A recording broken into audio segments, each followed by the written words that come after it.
What's up, y'all? We're back with another recruiting graphic today for the Air Force. I really thought in the poll that the UFO graphic would win, and it was going strong for a while, but then I came back the other day and the glass graphic was at the top of the list. So without further ado, let's jump right in.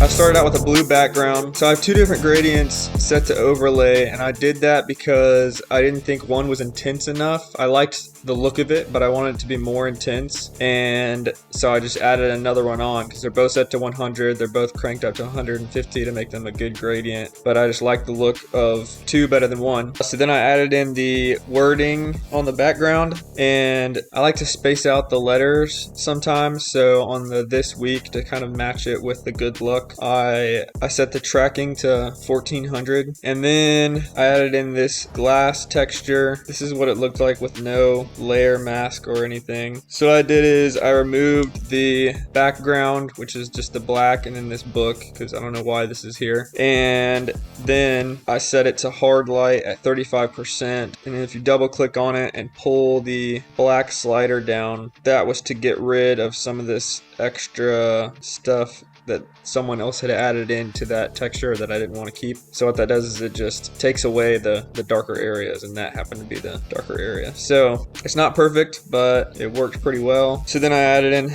another one on top of that set to soft light, and so this one was to affect the white in the words, obviously, and then this one only affected, even though it's on top of all that, it only affected the darker areas. It doesn't affect the white, so that's why I had to add this one on top of the letters. I set that to soft light, did the same things that I did to the first one. Then I added in the player, and we have a puppet warp on him to pull out his arms. So basically I just put pinpoints to secure his body. I pulled his foot down to make him look like he's jumping because he's actually standing on this foot. So I pulled the end down, and then I pinned his elbows and then just kind of pulled out his arms a little bit to make them a little bit wider. That's all I did to that. And then I just added in a inner shadow, which is white color dodge layer on the top right side. So it's coming from this angle, which is the same as the background. It's good to have the lighting on the player kind of fit with the background look. And then the opposite way, I put a linear burn inner shadow. And then I did a drop shadow. That's just a very soft, not super harsh, but definitely noticeable shadow behind him. So these are the settings for that. Then I added in another layer of him with a motion blur to kind of make it look like he's jumping. And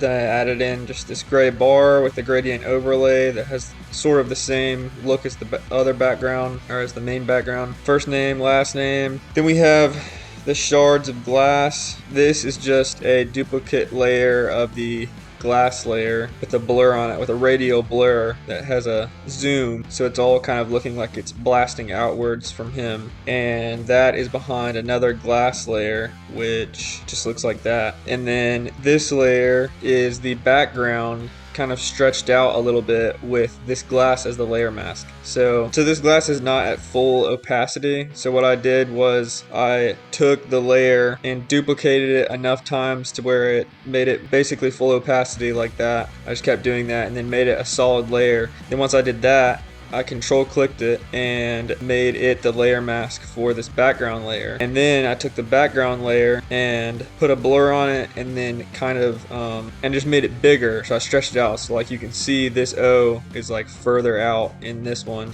and this U is further out down here. This C is coming right here in this glass piece, and the K2. So basically it just looks like sort of a reflection of the background in the glass. And then you just put a blur on it because it wouldn't be very sharp, and that just gives the glass a more realistic effect. Then I added in a hue saturation layer and a curves layer to brighten it up. Actually, I don't think the hue saturation layer ended up doing anything, but I added another hue saturation layer to make him black and white, and then I just added in two more color lookups just to pull the look all together. So super simple stuff. What's up, y'all? So if you stayed to the end of the video, you're going to be one of the first to know that I've created a Patreon where you can support me by giving $5 a month or $15 a month to help me continue to take the time to keep creating these videos and keep pumping out content for you guys. Also, if you join, I have 2 different levels that both let you access some of my PSDs. $5 level is at least 1 PSD a month, and the $15 tier is at least 3 PSDs a month. So those will be 3 new PSDs that I haven't given access to before, and 1 PSD for the $5 level that I haven't given access to before. And I actually already have 5 PSDs on there right now. So if you do the $5 level or the $15 level, you'll get access to Nightmare on NBA Lane, the soccer graphics that I've given access to before, and then 3 more that I haven't given access to, which is the Bear versus Bear graphic that I did a video on, the first game day graphic that I made,